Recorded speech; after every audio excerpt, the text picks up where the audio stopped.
Your Messiah is some Middle Eastern rabbi, then why do you need to stop black militant groups concerning the Messiah rising? So, unfortunately, black women are responsible for most of the abortions in the U.S., around 400,000 plus. So, I understand that King Herod, he wanted to unalive all the little Israelite children out of fear of the same thing. The Egyptians wanted to unalive all the little Israelite children out of fear of the same thing, of what? That the Messiah is going to come through the line. But this time, instead of us having our scruples about us, we're concerned about having the new Jordans. We're concerned about the new movie that's coming out. We're concerned about baby daddy number 3. And so, no scruples anymore. We're highly focused on things that don't matter. And, they're out here teaching our people be whores and harlots like their people. And they've been successful concerning it. So they don't actually have to take your children literally. All they have to do is just convince you that abortion is normal. Do you understand that Margaret Sanger, the creator of Planned Parenthood, was a eugenicist that met with the KKK and hated black people and disabled people? So she made Planned Parenthood especially for the reason to kill little black children. Okay? So, guess where they put Planned Parenthoods most often?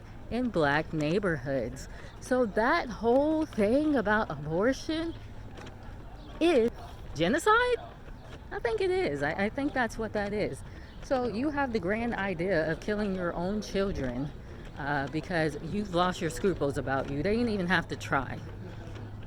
So I don't know why they, however, think that somehow they're going to stop the Messiah from coming.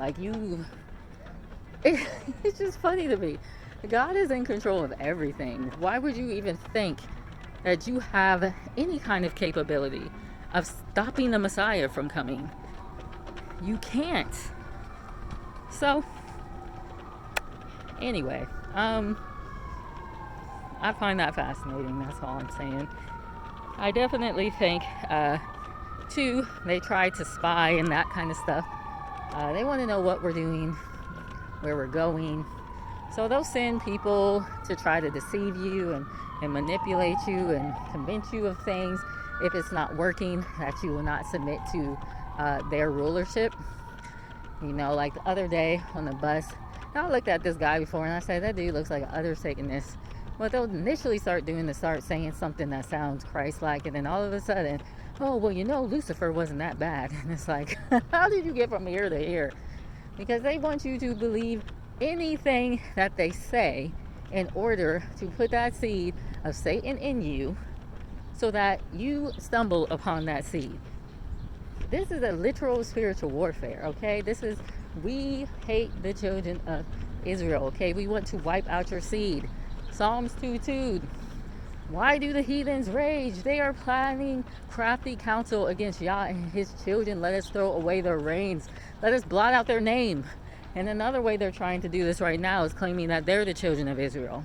They can never be. There's nothing about them that remotely says God's children at all. They are so manipulative, so wicked. Can't even look at themselves in the mirrors. All right? That's how bad it is. So, with that said, understand what they're doing. They sell you this, oh, we're all in this together. We're all buddies. We're all friends. Love, love, love, love, love. And as much as, that sounds good, and there's nothing wrong with love, that's not really how they operate. They're expecting you to operate in that fashion so that they can get what they want out of you, and so that they can control you, and they look a certain way, so you give them the benefit of the doubt. But that's not where their heart is. I even think there's a Proverbs that says that. They smile at you, but their heart is in the pit.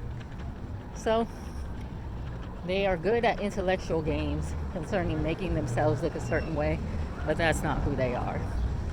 So you got to understand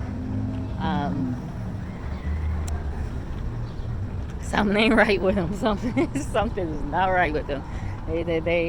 And I'm starting to think, okay, maybe many of these people really are descendants of, Nephilim and fallen angels. Like, their bloodlines are unclean to the point where they can't actually have been cleaned.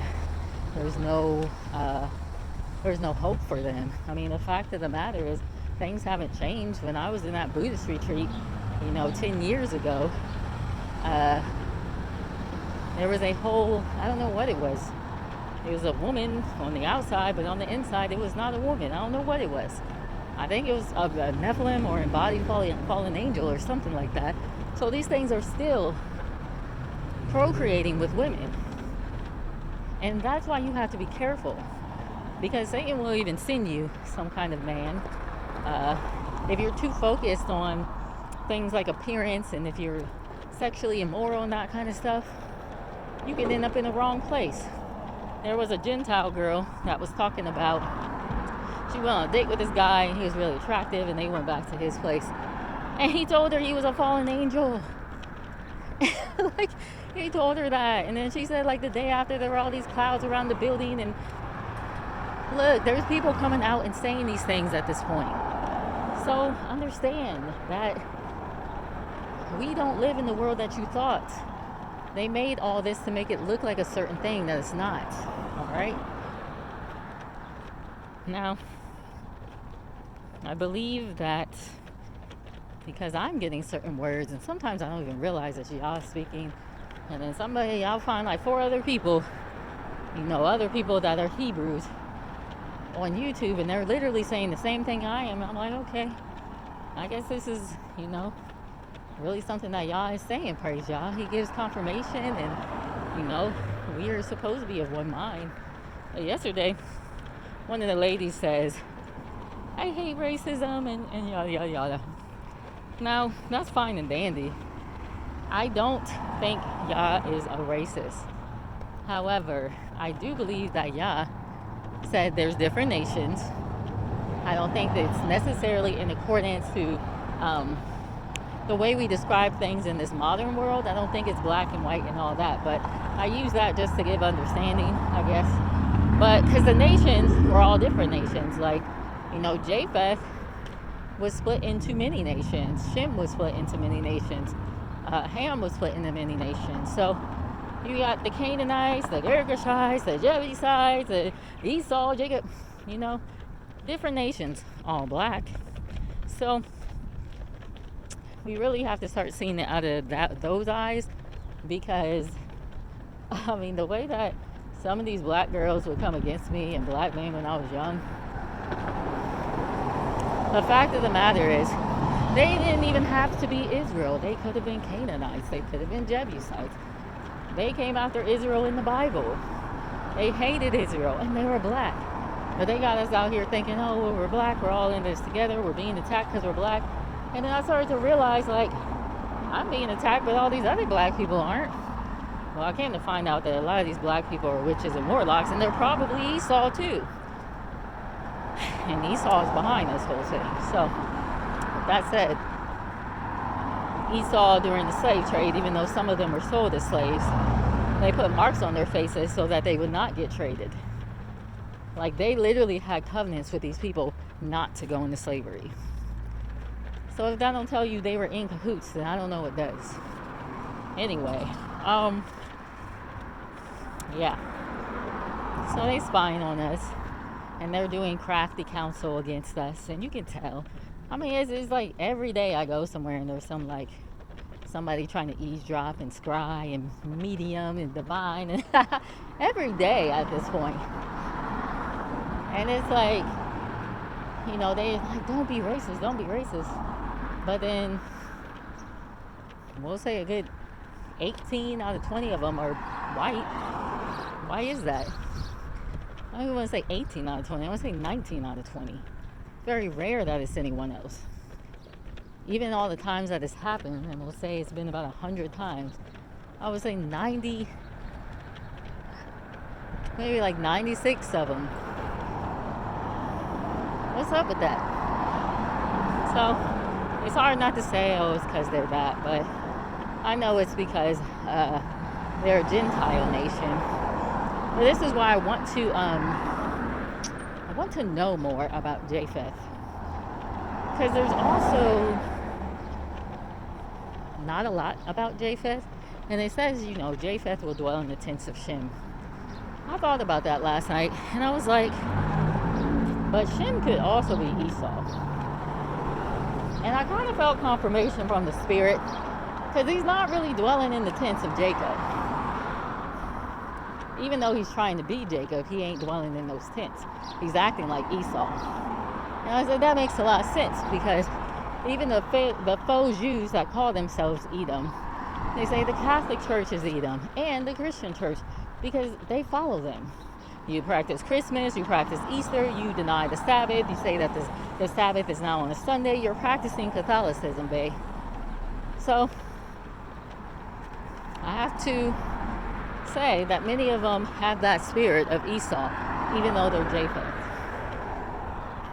Problem solved. So, they are afraid right now. They are afraid of losing their place. I don't think I've ever seen a more scared bunch of people. I think these people just walk in fear all day long. They are in horrendous, scary fear. And for no other reason than what their forefathers have done. And because of their fear of humility, they refuse to apologize and repent for what their forefathers have done. Which would actually help them quite a bit. It'll literally save your life. Romulus and Remus, alright? Those are the founders of Rome, I guess. Spock throwing up that sign with his hand. That's I believe that is an ode to Romulus and Remus, Rome.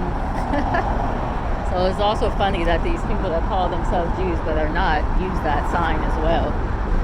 They are definitely all in it together. And they are rulers of the world in this age. And as it's written, Esau is the end of the world, Jacob is the beginning. And their time is coming to an end. Unfortunate for them. I don't know what's going to happen to them, but I do think that the Father is merciful and forgiving. And I do think he'll have mercy on whom he wishes to. But I also don't think that's that random. I think you have to be thinking about him and willing to repent for him to have mercy on you. For him to even will for him to have mercy on you. Many people aren't willing to do that. So, we'll just see what's going to happen.